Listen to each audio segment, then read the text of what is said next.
Então, primeiro, muito obrigada, mestre, por ter aceito estar aqui um bocadinho comigo. E a primeira pergunta que sempre faço é para se apresentar, o seu nome, a sua idade e há quanto tempo, quando é que começou o Chorinhos, há quanto tempo está nesta arte marcial? Fico feliz, antes de mais, pelo convite. Acho que é um pouco da história de Portugal. Eu chamo Carlos Alberto Aix Carlos Ramírez concretamente, tenho 58 anos. Iniciei em 1975, quer dizer que há 43 anos que pratico Shorin Kempo. E pronto, acho que... Então, foi o fundador desta arte cá em Portugal. Bom, não fui o fundador. Nós tivemos... Como é que começou? Exatamente. Nós tivemos o início da escola de Buda em Sapadores, em que iniciou, não com o Shorin Kempo, mas na altura com o Nippon Kempo. O Shorin Kempo foi mandado na altura por Kaiso, Mestre Sodoshi, que se desenvolvesse para fora do Japão, concretamente na Europa.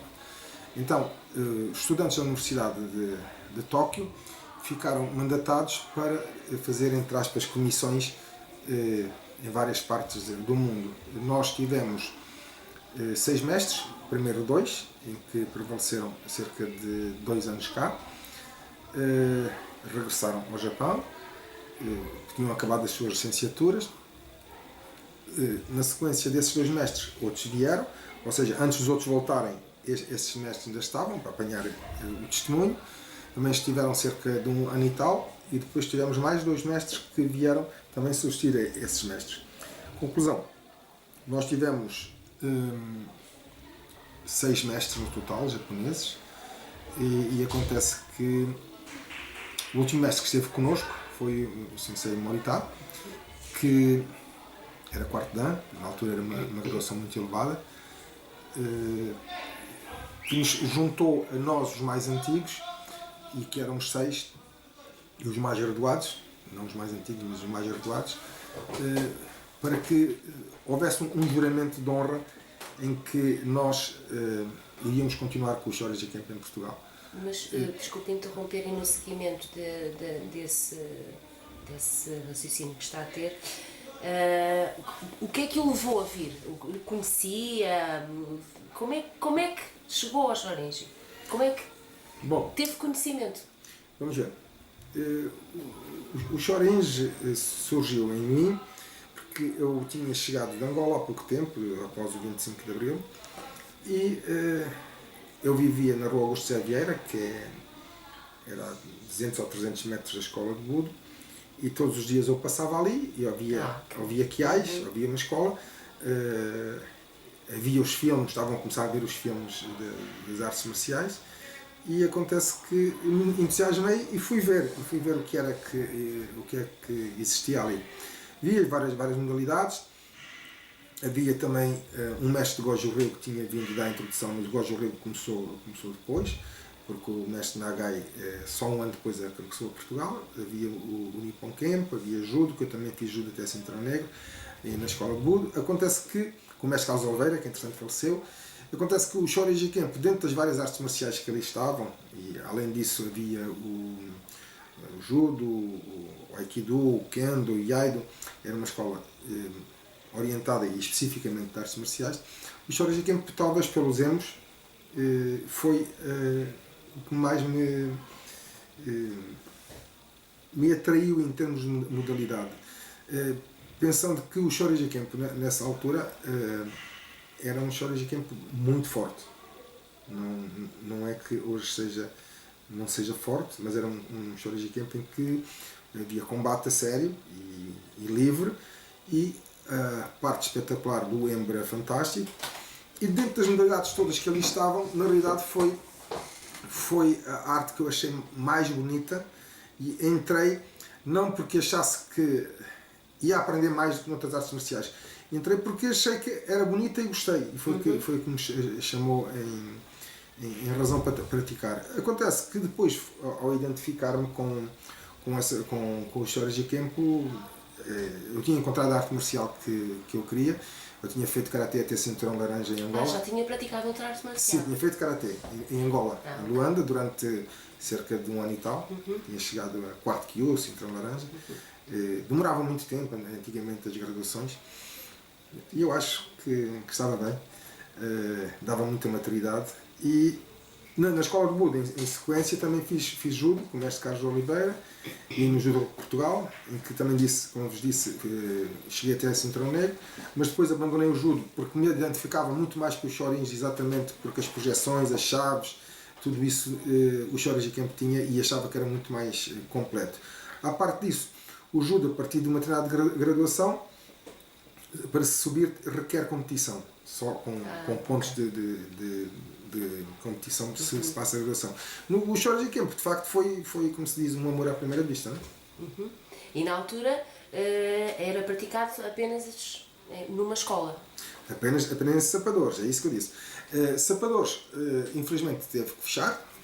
E nessa altura, quando se anunciaram? Vamos ver, sapadores, quando eu entrei para a escola de Budo, o Shorinji Kempo tinha iniciado em agosto e eu entrei em setembro. E o meu número já foi o número 250. Mas o meu número, nunca me esqueço, mas o meu número 250 era o meu número da escola de Budo, não do Shorinji Kempo. Do Shorinji Kempo, que eu saiba, o meu número dentro do número de atletas que existia, ou praticantes que existia, não sei. Sei que em termos de membership do Japão, só fui registado cerca de 2 anos depois, mas ainda assim o meu número é o 327, por isso é um número já histórico, não é? Exatamente. Mas desculpa, estavas a comentar como foi, depois da escola Pronto, de Budo. eu queria saber, depois da escola de Budo, houve uma escola oficial ou formal, digamos assim, de Shorinji Kempo, não é? Onde o mestre iniciou a sua prática e consigo mais colegas, com certeza. Portanto, o que eu pretendia saber era quantas pessoas naquela altura começaram a prática consigo. Vamos ver. E depois a passagem, como estava a dizer, e quando o interrompi, do testemunho dos mestres japoneses para as pessoas que ficaram aqui. Vamos ver, a escola de Budo tinha umas centenas de praticantes. Era o pico do início, o pico entre aspas, era o início dos filmes, das artes marciais, e estava na moda, como na dança era o fame, também estava na moda. A escola de Budo tinha mais de duas centenas de praticantes de Shorinji Kempo. Acontece que, por razões económicas, a escola de Budo teve que fechar, não se pôde manter, mas já havia pequenos núcleos de Shorinji Kempo noutros sítios, em que mestres que estavam a começar a introduzir, mas coisas muito pequenas. Havia uma grande quantidade, nessa altura, de praticantes cabo-verdianos, que eram predominantes na arte. Gostavam, treinavam, eram duros e tudo mais. Saímos da escola de Budo e fomos para o Socorro, ao pé de Martim Muniz. Foi onde arranjamos instalações para podermos praticar Shorinji Kempo como escola-mãe do Shorinji Kempo, ou seja, a escola de Budo desfez-se. Cada modalidade foi para o seu sítio. Em Socorro, a escola de Budo esteve muito pouco tempo, cerca de 1 ano. E daí fomos parar ao Clube Atlético de Alvalade. Ou seja, o Clube Atlético de Alvalade, no fim, é referência, após a escola de Budo, do Shorinji Kempo em Portugal. Ou seja, os mestres que ainda japoneses iam ficando, viemos apanhar concretamente o mestre Morita e o mestre Uzawa, concretamente aqui no Atlético de Alvalade, onde estamos a ter esta entrevista. Acontece que éramos muitos praticantes, como eu disse, havia 2 por vários sítios, só havia um branche, que era o Lisboa Branche, por isso é que eu digo que o número 327, que era o meu número, devia ser ainda anterior. É engraçado porque é o mesmo número que do Sensei Kawashima, que é hoje o responsável do Shorinji Kempo como presidente no Japão. Temos o mesmo número. E isso demonstra a antiguidade dentro do Shorinji Kempo, e esse número, como eu digo, a mim chegou-me atrasado 2 anos. As razões, noutra altura poderei explicar. Era uma política que existia. O que acontece é que o mestre Morita, Takehito Morita, decidiu, pela família, para organizar a sua vida, regressar ao Japão. Juntou, como eu estava há pouco a dizer, 6 kenshis, que éramos todos primeiros dans, e posso dizer que talvez eu fosse o mais nabo de todos. Todos tinham uma técnica muito bonita. Mas desses 6, quem é que ainda pratica? Bom, deixe-me só a concluir. Sim, houve um juramento de honra. Houve um juramento de honra em que ele juntou, e era uma coisa de tradição no Japão, e nós fizemos um juramento de budo em que houve uma cerimónia de mãos cruzadas, sobrepostas e não sei o quê, perante o sensei, como a gente iria dar continuidade do Shoreji Kempo em Portugal. E o mestre Morita regressou ao Japão. Eu era o mais novo de todos, eu tinha 18 anos apenas. Todos os outros estavam na casa dos 20 anos ou mais. Devo dizer que o Shoreji Kempo, na tentativa de ser legalizado, teve um rapaz que era médico, que tinha a graduação de quarto Kyu como eu e como os demais, e que foi ao Japão para ser graduado em primeiro dan, o Pedro. Só que acontece que pouco tempo depois ele desistiu. A legalização do Shoreji Kempo foi muito, muito difícil, muito complicada. Já temos coisas passadas com a CADAM, Comissão Diretiva das Artes Marciais, na altura o pré-com, inclusive entrar no momento que lá está as histórias em que o Jaime, que era um moço cabo-verdiano, e o João, que estava a ensinar no bairro da Bela Vista, tivemos ordem de prisão pela GNR, fomos presos, porque não podíamos ensinar, ainda tínhamos tido um 25 de Abril, mas continuava a haver, entre aspas, quase uma PIDE, porque praticar artes marciais, toda a gente que tivesse um nível de terceiro Kyu ou acima tinha que ter cadastro, éramos cadastrados, mas vou regressar atrás. De todos esses 6 kenshis que fizemos juramento, éramos todos cinturões negros, não passou 6 meses, só restou o Carlos, eu. Ou seja, por razões de trabalho, razões de imigração, razões de pessoas que desapareceram e nunca mais apareceram, não quiseram de facto dar continuidade ao juramento que tinham feito. E eu fiquei numa situação muito, muito complicada. Eu estudava, eu trabalhava. Nessa altura tinha 18 anos, eu fazia 19. Sim. Eu estudava, eu trabalhava, porque tinha que trabalhar para comer, e também praticava Shoreji Kempo. E acontece que em determinado momento eu tinha que fazer uma opção. Ou fazia um esforço muito grande para os meus estudos avançarem, ou fazia os meus estudos mais lentamente e continuava a Shoreji Kempo. E eu decidi, efetivamente, depois de ver todos os outros que eram mais velhos que eu, muitos bons tecnicamente, posso dizer que um Kenshi, que era o João Jorge, que depois foi viver e migrou para o Canadá, que infelizmente já faleceu há cerca de 4 anos com um carcinoma muito grave. Ele entrou em campeonatos do mundo de Shoreji Kempo. Foi o primeiro troféu que nós tivemos de um terceiro lugar obtido pelo João Jorge. Foi uma grande honra para Portugal, uma projeção, porque na Europa não existia Shoreji Kempo. Em poucos países existia Shoreji Kempo, concretamente em França, que o mestre Osaka tinha chegado à Europa 2 anos antes dos mestres que tinham introduzido em Portugal. Em Espanha também existia Shoreji Kempo, não sei se através de algum japonês, mas quem liderava era o mestre John Merlin King, que era um professor universitário que ensinava, que também faleceu.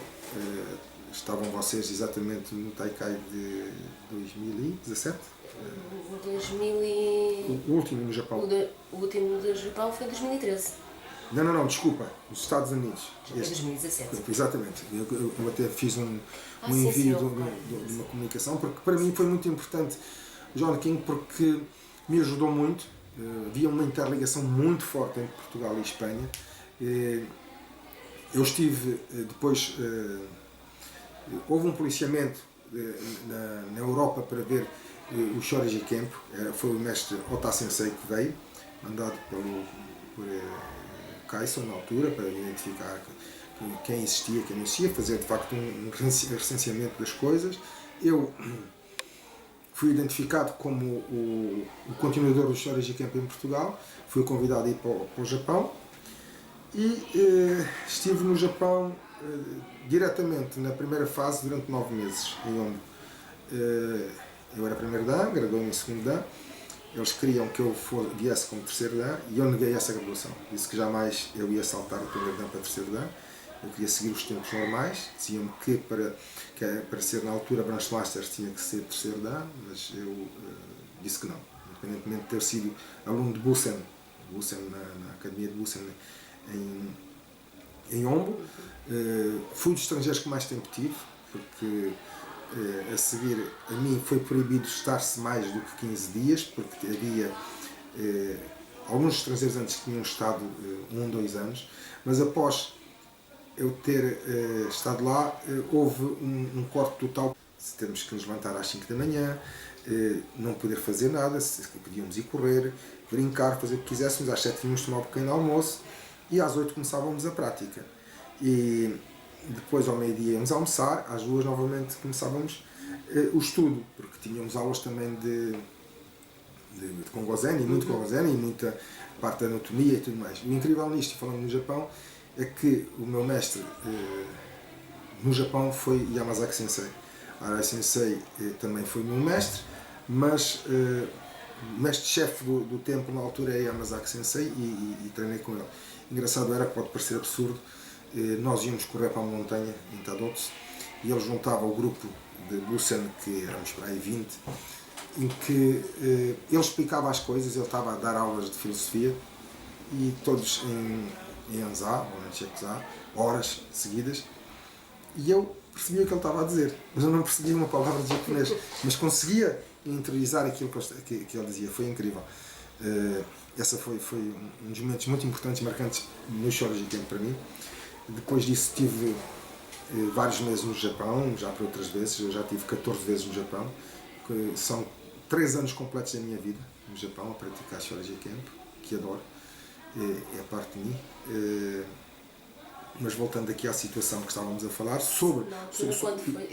Quando foi quem ficou cá? Exatamente, quando os mestres foram embora, ficamos os 6, ao fim de 6 meses estávamos apenas 1, ou seja, deixaram de estar 5.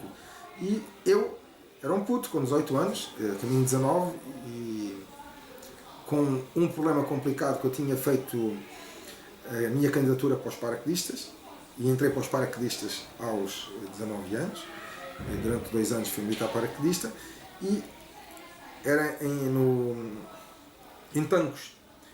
E eu à sexta-feira vinha, dava aula, mas durante a semana eu apanhava o comboio de Tancos para aqui, ou do entroncamento para aqui, e vinha dar aula de Shorinji Camp à noite.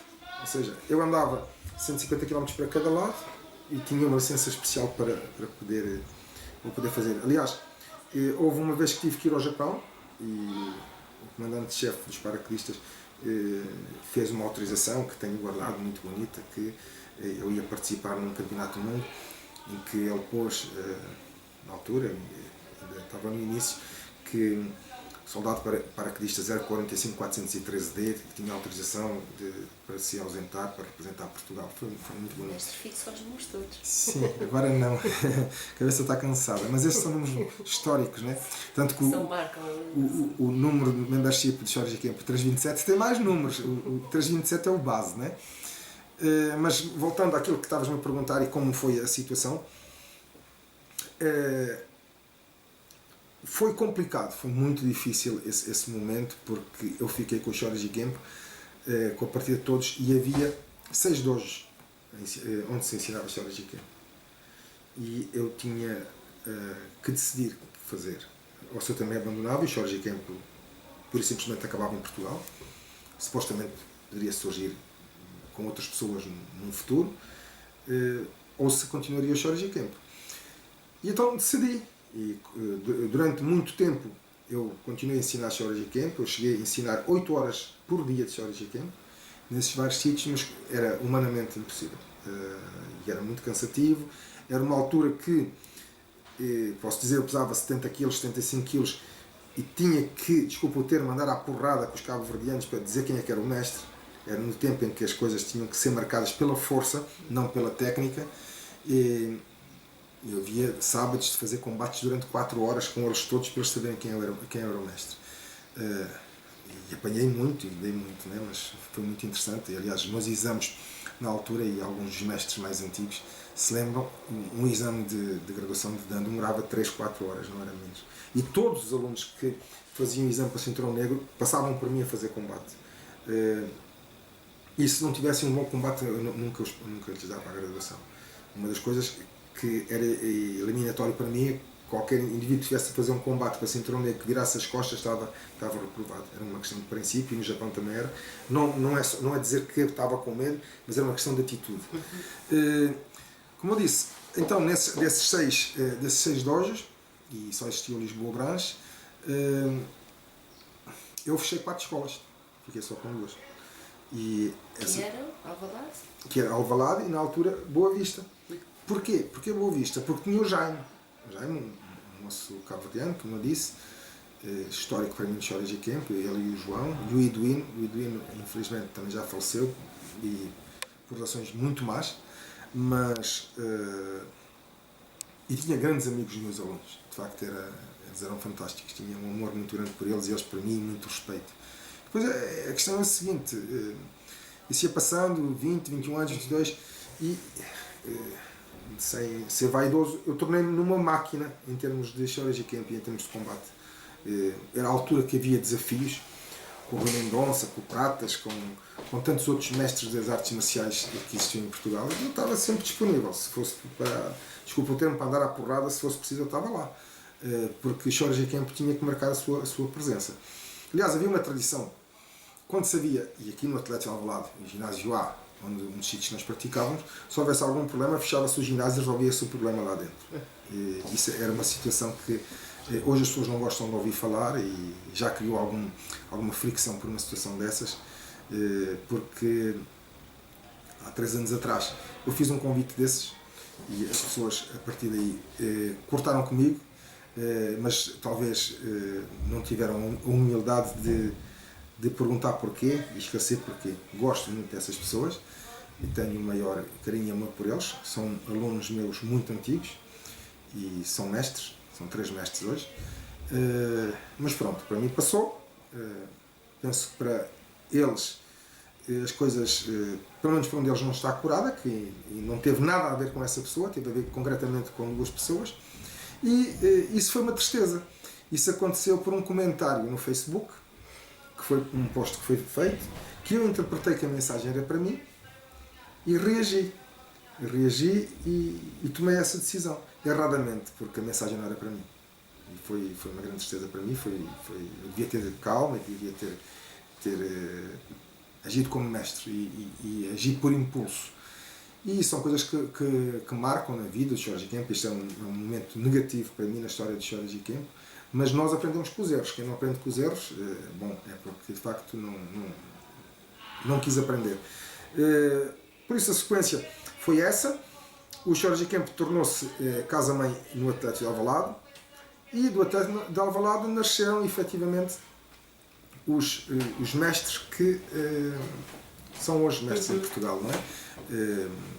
A maioria deles até terceiro dan fui eu que os graduei, que era a graduação máxima que eu podia dar.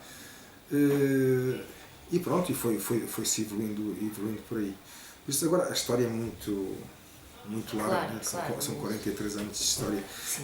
Houve pessoas que eu devo dizer, o caso do Sampaio Jorge Monteiro, que foi um meu antigo aluno, polícia judiciária. Uma pessoa que entrou muito cedo no shonismo. Exatamente, eu era cinturão negro e ele era cinto verde terceiro Kyu. Okay. Ele dava aulas no Nacional, ali no Poço Bispo, era uma outra secção, e dava aulas com uma graduação de terceiro Kyu. Repara que E isso era possível?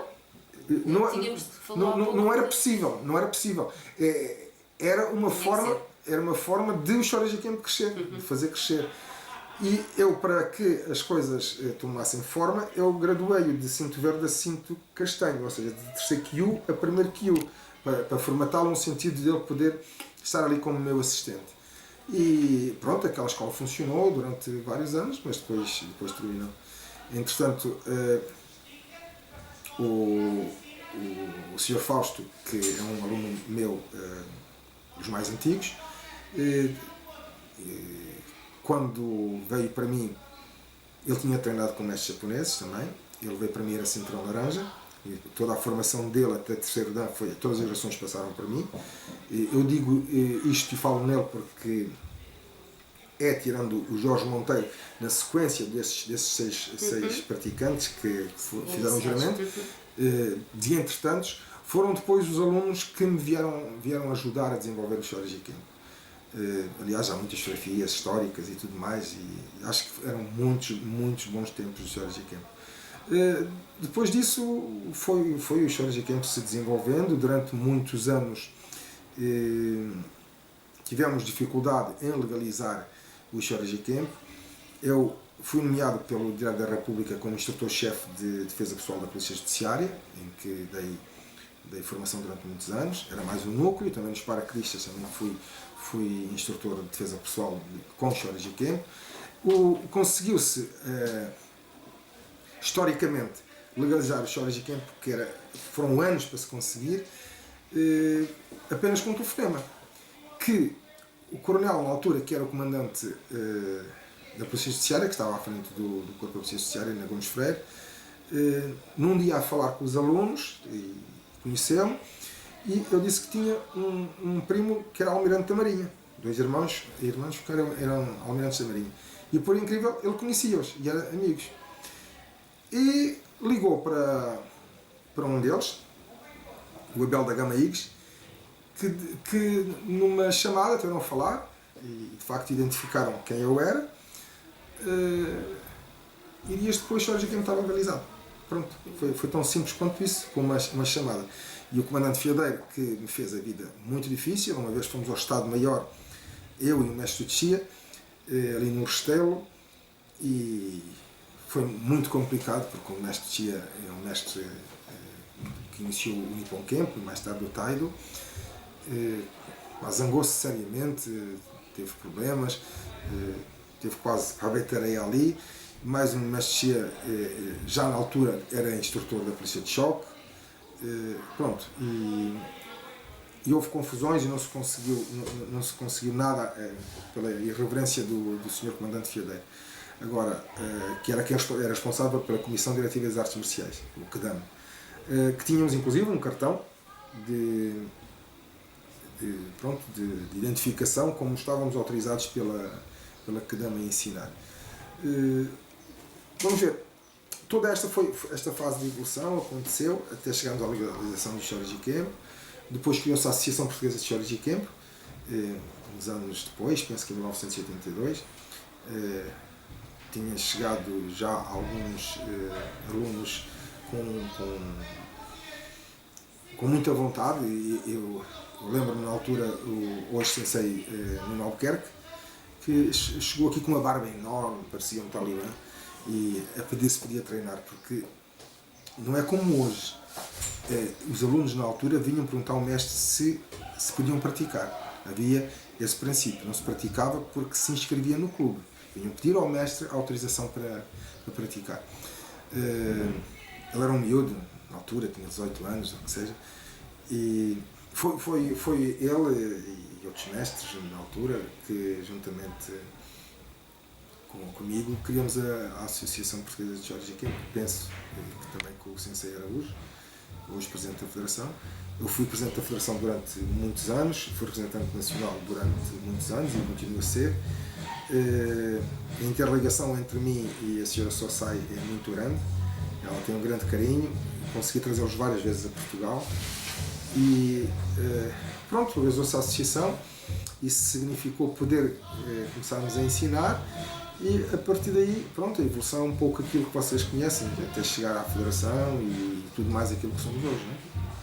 E diga-me uma coisa, alguma vez, em alguma situação real de rua, teve que aplicar os seus conhecimentos de Shorinji? Sim. Isso algum dia lhe aconteceu? Sim. Não sei se felizmente, se infelizmente, mas vamos ver, testar o Shorinji Kempo a sério, eu testei muitas vezes em prática, com alunos meus, com dores, sem dores. Aliás, apanhei um susto muito grande uma vez, no Hotel Alvalade, com um cabo-verdiano que gostava muito de fazer combate, e um dia à tarde, um sábado à tarde, estávamos a fazer demonstração de combate e eu fiz um jungari, que é um gyakugari que ele bateu no Tsugetsu, aqui no estômago, e ele ficou num estado tal que até Bill jeitou. E eu pensava que ele ia morrer. Mas, pá, tirando pancadas fortes aqui, dentro dos chorins, mas isso é dentro de casa, tive de facto uma situação que nunca me esqueço na vida. Eu vivia na Avenida Estados da América e ia muitas vezes o Acatel Alvalade a pé, e havia por hábito, em frente ao Inatel, assaltos. Era recorrente haver assaltos. E estavam identificadas pessoas que era para a droga e não sei o quê. E um dia eu ia na boa com um blusão castanho. Peço desculpa, tinha que idade, mais ou menos? Recorda? Foi... Eu tinha para aí, nessa altura, tinha para aí 24 ou 25 anos. Ia na boa para casa, e acontece que tinha um blusão castanho que abria e eu tinha a carteira neste bolso, só que a carteira vinha assim, solta. E dois indivíduos vêm, entram, eu estou no meio, encostam-se, exatamente para bater e tirar uma carteira, e fazem isso. Eu não me defendi intencionalmente, foi instintivamente, eu não sei o que é que aconteceu. Eu fiz um movimento com o MP, só tinha MP, que apanhou-lhe a cara aqui e que provocou um corte de 24 pontos. E eu, na altura, nem tinha tido a noção da dimensão do que era aplicar um movimento daqueles numa pessoa com aquilo que eu já conhecia de Shoryuken Kempo, porque eu nessa altura já seria terceiro dano por aí. A outra história foi uma história de rua, de trânsito. Aliás, há duas histórias de trânsito. Uma na Praça de Espanha, havia muito aperto, eu tinha uma empresa em Campo Lido e todos os dias às 8 da manhã ia para lá. Os apertos ali, entra, e há um indivíduo que ia num Mini que foi de facto mal criado e apertou comigo e não sei o quê. Eu ia com a minha esposa Maria José, íamos para a empresa, eu saí do carro e perguntei-lhe o que é que ele queria. Ele estava num Mini, sentado, e ele respondeu-me. E eu dei-lhe um Gyakuski e ele ficou sentado no banco de trás. Pum! Não sei como aconteceu. Acontece que eu fui-me embora, na boa. A outra situação que me lembro, em termos também de confronto de rua, foi após o 11 de setembro, nos Estados Unidos, em que havia a guerra no Iraque. Eu ia a descer uma rua em Campo Lido, que não me recordo agora o nome, eu ia para a rua Vítor Bastos em Campo Lido, e acontece que a rua descia, e havia outra que estava aqui, que os carros iam entrar do lado direito e esta só descia. E então houve um indivíduo que eu estava a andar e ele começou a andar devagarinho, andava, parava. E pá, eu estava com pressa, eu apitei, eu fiz sinal de luzes, pronto. Não é que se calhar fosse correto, mas queria andar e estava no gozo. E ele mandava-me passar por cima e não sei o quê, e curiosamente um dos carros que vem daqui parou. Houve qualquer coisa que parou, e aqui também, e ele ficou trancado.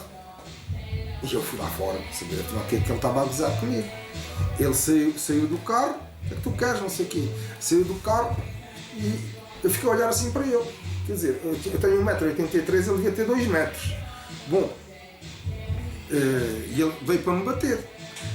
Pá, eu na altura fazia com facilidade, saltava 2 metros, aliás há fotografias aqui no Atlético a fazer jungaris, a bater no do, com outra pessoa em cima, com a perna toda esticada, e está documentado, e que cheguei a atingir 2,48 m com gari. Era natural, que miúdo, com muita força, 20 e poucos anos, tudo musculado, e treinava-se.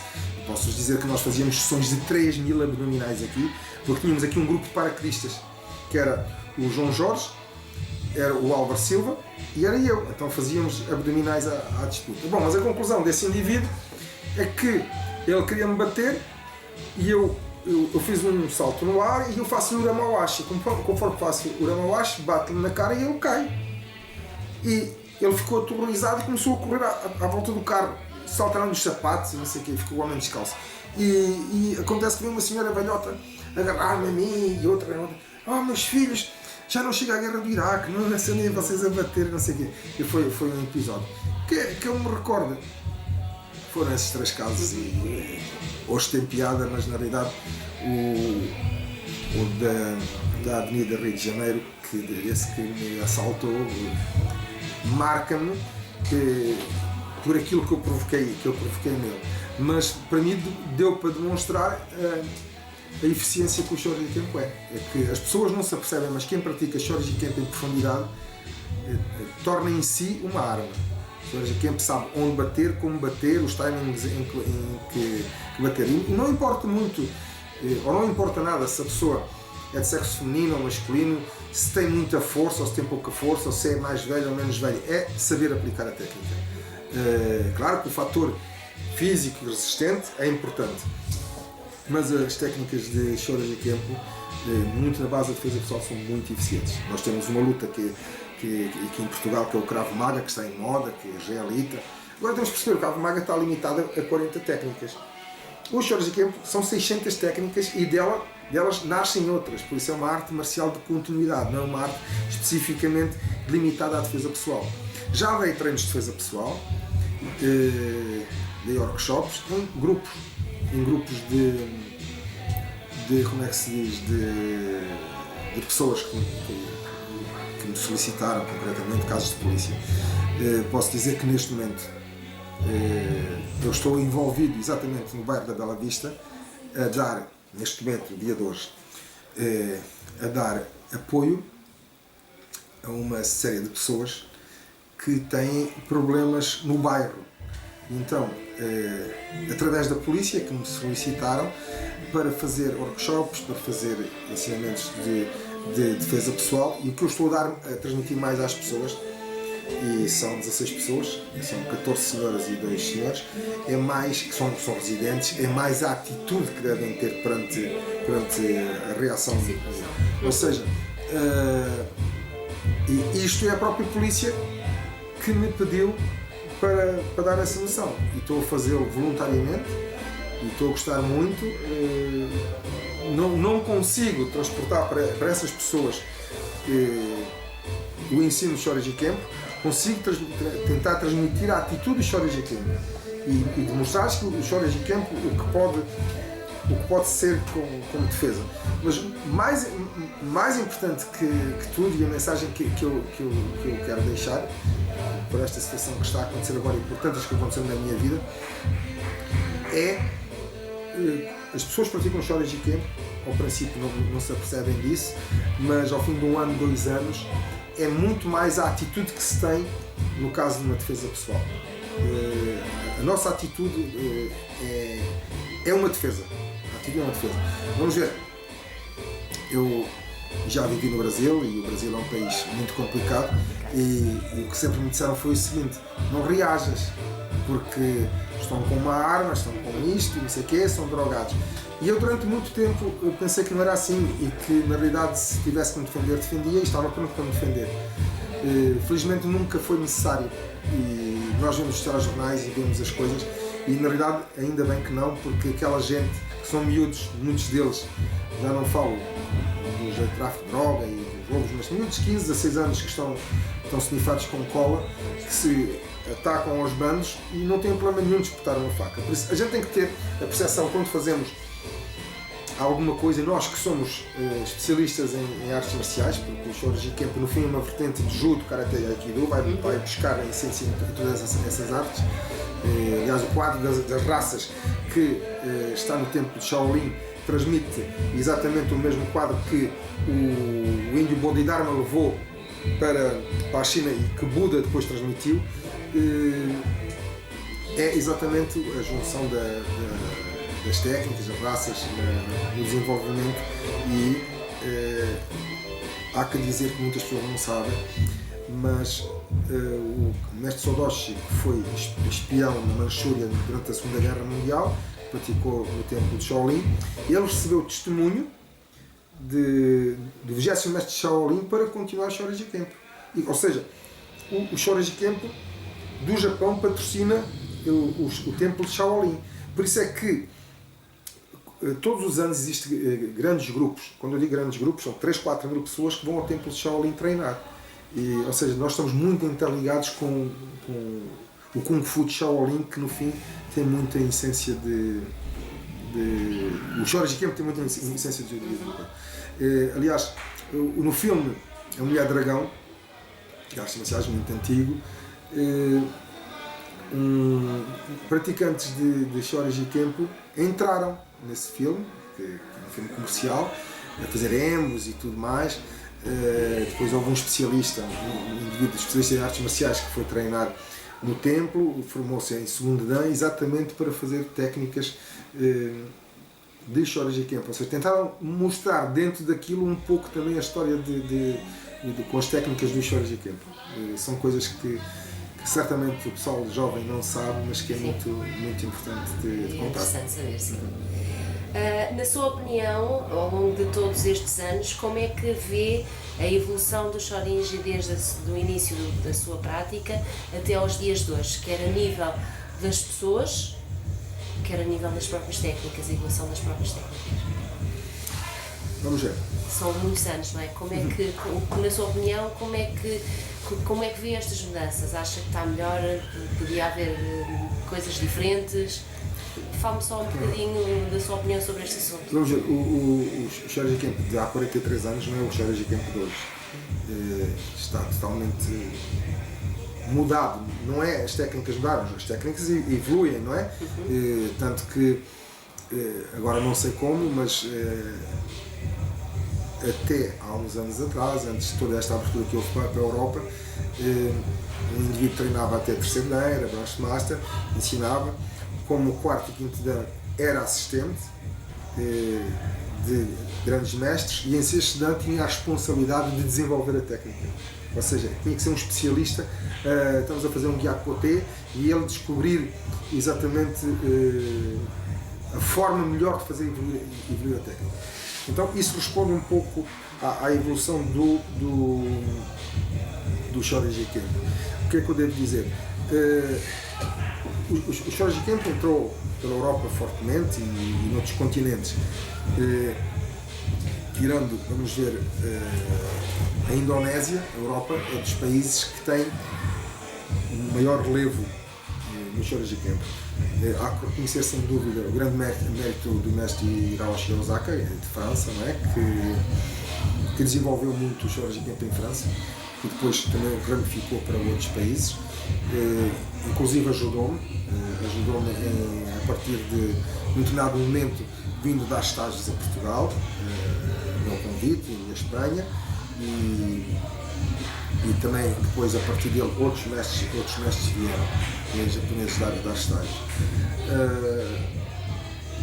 O que nós temos que ver é o seguinte: existe um grupo dentro da Europa, que são os estudantes de hoje, pelo menos mais antigos, o Tarugati, o Anderson e muitos outros, que são esses estudantes que são de facto mestres que têm 40, 42, 43 anos e alguns 44, até 45 do tempo do início do Sr. Osaka. A evolução que eu noto é que o Shorin Kempo há 40 anos atrás era um Shorin Kempo bem mais duro. Aliás, hoje se nota nos dois, tu és praticante de terceiro dan, já um grau muito elevado, e já és assistente e é deste Branch Master. Os dois eram extremamente duros e hoje os dois já são diferentes. Os dois é a proteção, são bem diferentes, são mais maleáveis e tudo mais. E era um Shorin Kempo duro. Como é que eu posso comparar isto, não sendo muito comparável? Mas imaginemos os militares que estiveram na guerra colonial e que voltaram depois da guerra para Portugal, que eu apanhei esses militares como meus instrutores e que eram duros. Mas depois comparemos os outros que já não eram esses militares, que eram da África, mas que depois foram surgindo. A forma de ensinar e da dureza foi completamente diferente. Isso passa exatamente nos Shorinji. Quando chegou à Europa, chegou com uma arte que Kai só queria espalhar, e falando concretamente de Portugal, que é o que importa, Portugal foi a ponta de lança do Jorge Campo na Europa. Atenção ao que eu estou a dizer. Eu fui durante 10 anos conselheiro da Europa de Jorge Campo. Sob a dureza do Jorge Campo, durante muitos anos se manteve. Por exemplo, o Sensei Osaka é um homem que gosta de combate, de randori, e desenvolveu o randori. Ele tem uma técnica fantástica e vamos ver, ele diz que o único profissional na Europa de Jorge Campo é ele, porque de certa forma é verdade, ele é patrocinado e pago pelo templo para ser mestre de França e por sua vez é o secretário-geral da Europa há muitos anos e como eu estava a dizer, eu fui conselheiro da Europa durante 10 anos e isso ajudou muito a desenvolver o Jorge Campo em Portugal. Hoje, certamente que haverá países que estão a evoluir muito, mas nós, Jorge Campo Portugal, somos uma referência na Europa muito grande, porque sempre houve atletas muito bons e apesar de nós sermos um povo pobre e temos dificuldade em viajar para ir a estágios, os exemplos que temos tirado desde a altura em que eu participei em campeonatos europeus, em campeonatos mundiais e depois na sequência alunos meus, Portugal sempre teve classificações muito boas e muito à frente de todos os países da Europa. Tirando aí, talvez em exceção França, porque pronto, trabalham com um grande mestre, que era o mestre Osaka. E o que dá que o Jorge Campo evoluiu, porque tinha essa mensagem, mas o Jorge Campo de Portugal ajudou muito a desenvolver o Jorge Campo da Europa. Eu só tenho e lamento porque em determinado momento o Sensei Osaka pediu para eu ir dar Jorge Campo num país da África e não podia porque tinha que ensinar Jorge Campo aqui, tinha alunos capazes já de continuarem, mas era uma mudança total de vida e eu não estava preparado para isso, mas tive pena disso não ter acontecido, que eu gostaria de ter cumprido essa missão pelo Jorge Campo. Agora, o que a gente pode falar ao longo destes anos é que desde o tempo que começamos, na escola de Bute, sapadores, legalização do Jorge Campo, as dificuldades que damos, a formação da associação, como presidente, que no fim éramos um grupo fechado, com poucos branches, em que o Japão me pedia para criar mestres que abrissem branches e isso foi feito. Aliás, hoje não sei como é que é, mas para se chegar a determinadas graduações na altura, um mestre tinha que ter X alunos como branch masters para poder evoluir na graduação. Hoje as coisas são diferentes, mas o Jorge Campo em si pode-se dizer que tem seguido uma linha, independentemente de em determinado momento poder haver algum percalço e alguma situação atípica, e aqui falo custa muito, mas de um grupo que saiu do Jorge Campo, que tentou formar escolas independentes porque não se identificaram com as normas da federação e que infelizmente eram 2 branches e que já fecharam, e que não funcionam.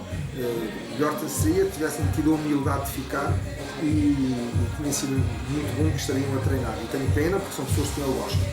Agora, o que eu acho, e isto vai custar muito ouvir a quem é esta mensagem, ou a quem é esta mensagem, é que o Jorge Campo que eu ensinei a todos vocês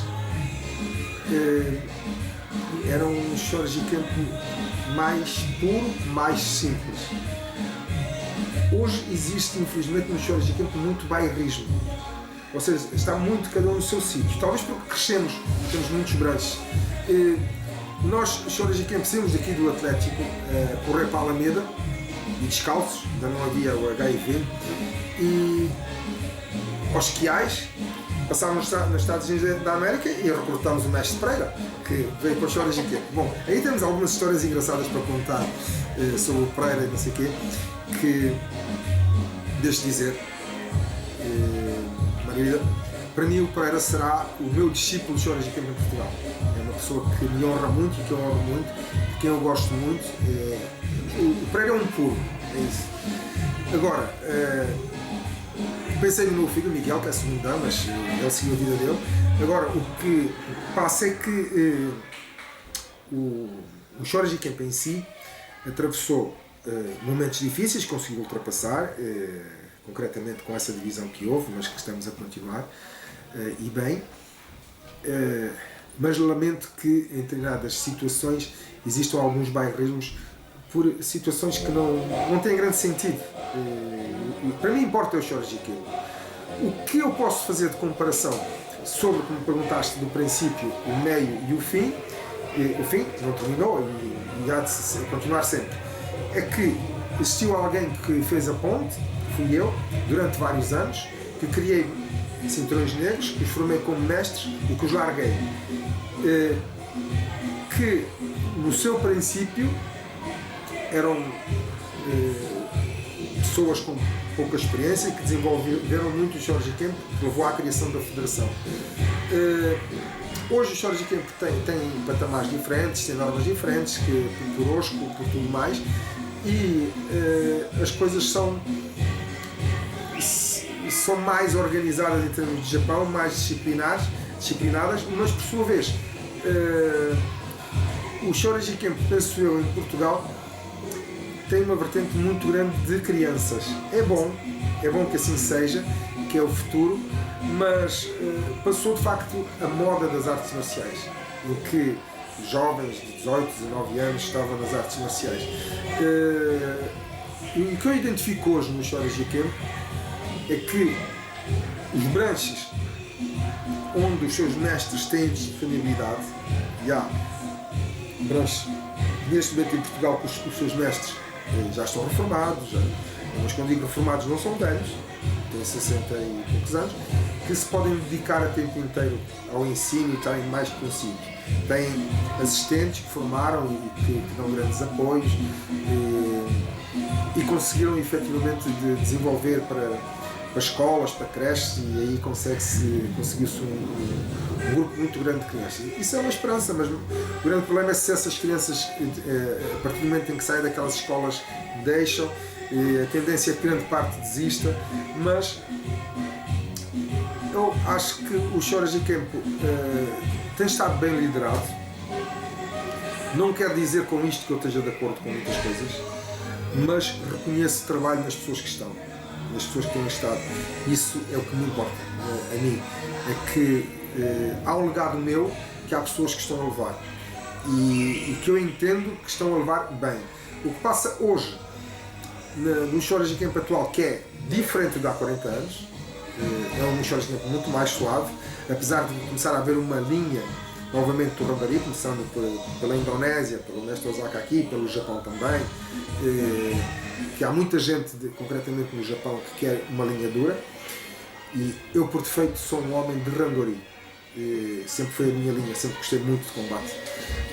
Agora, encontro dentro da quantidade de Jorge Campo mestres com grande qualidade, e quando eu digo qualidade, não é apenas a qualidade técnica, mas é a qualidade como ser humanos, de conseguir agregar pessoas, sentimentos. A coisa mais difícil que existe, de facto, na vida, no trabalho, é conseguir gerir pessoas, gerir vontades, desejos.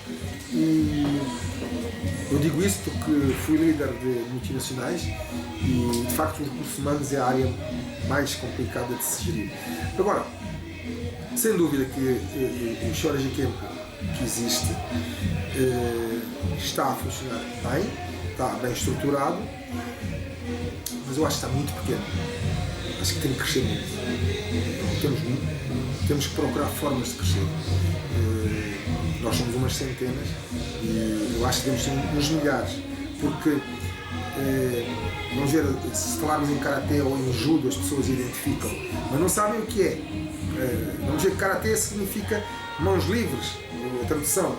E o que passa, por exemplo, o Taekwondo, que é uma arte marcial coreana, foi muito conhecida pelo lançamento que teve nos Jogos Olímpicos como tentativa, ou creio mesmo como modalidade olímpica há uns anos atrás, 12 anos atrás, isso deu uma grande projeção. O Shoreji Kemp em si não entra nos Jogos Olímpicos, já foi várias vezes convidado pelo Comitê Olímpico para entrar nos Jogos Olímpicos, mas a nossa presidente, a filha do grande mestre Sonoshi, a Sosai, não tem permitido pelo espírito filosófico e de certa forma religiosa que o Shoreji Kemp tem. Tanto que muita gente não sabe, mas uma pessoa pode ser primeiro dan em técnica e pode ser sétimo dan em Kongozen. Por isso Mas isso só no Japão. Só no Japão. Mas tu, como praticante, se fores para o Japão e estudares, tu podes te formar nisso. Ou seja, existe um seguimento que te tornas monge, entre aspas, e vais ensinar o Kongozen. Eu estudei muito Kongozen durante muitos anos, é uma disciplina que eu gosto, que completa o Shoreji Kemp. O Kongozen hoje foi separado do Shoreji Kemp em si, antes não.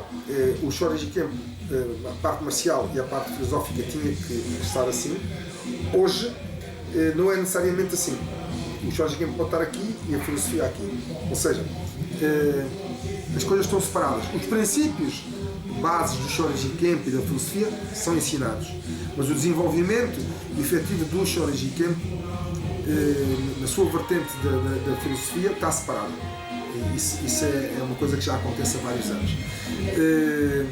Que no fim são aqueles senhores que se transformam em monges e praticam Shoreji.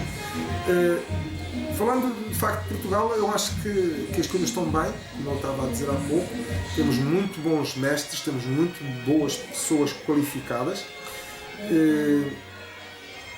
Eu gostaria, isso sou eu, que o Shoreji Kemp fosse mais forte, mais duro. Mas isso, cá está a minha vertente do Randori, porque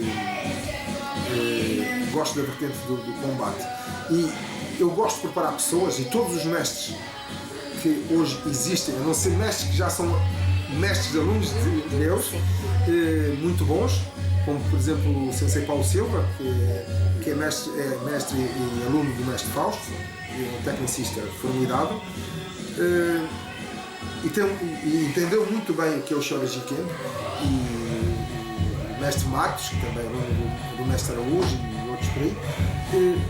São pessoas que estão a entender o Shoreji Kemp, o Bruno Santos, aluno do mestre Pereira, e isso dá-me uma grande alegria, porque no fim, como eu costumo dizer, esses para mim são os meus netos, porque os vossos mestres, por exemplo tu que és terceiro dan, foi o meu aluno direto, o mestre Pereira.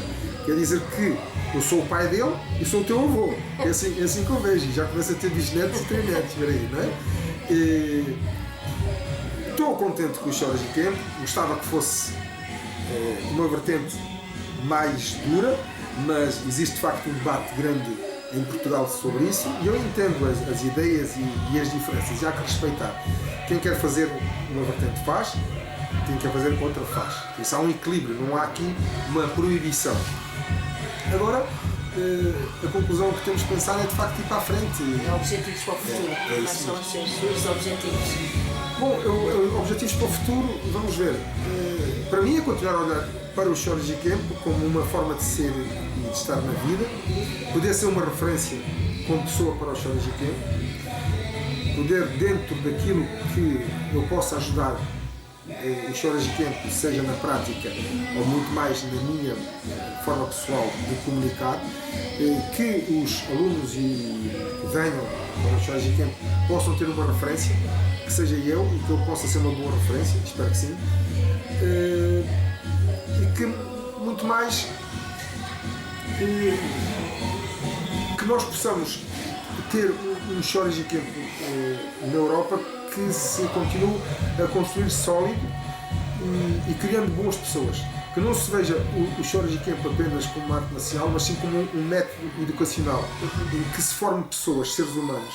E é isso que é o nosso trabalho, e é isso que eu desejo para o futuro que se desenvolva, formar melhores pessoas para a sociedade que nós temos, que não é fácil, é preciso, é uma sociedade contemporânea, muito complicada, e um aluno de Shoreji Kemp que bebe os ensinamentos de Shoreji Kemp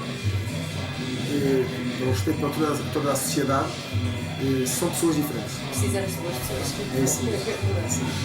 Bem, mestre, eu já toquei nos pontos todos. O mestre, é a sua fluidez, tocou-nos nos pontos todos que eu queria abordar consigo.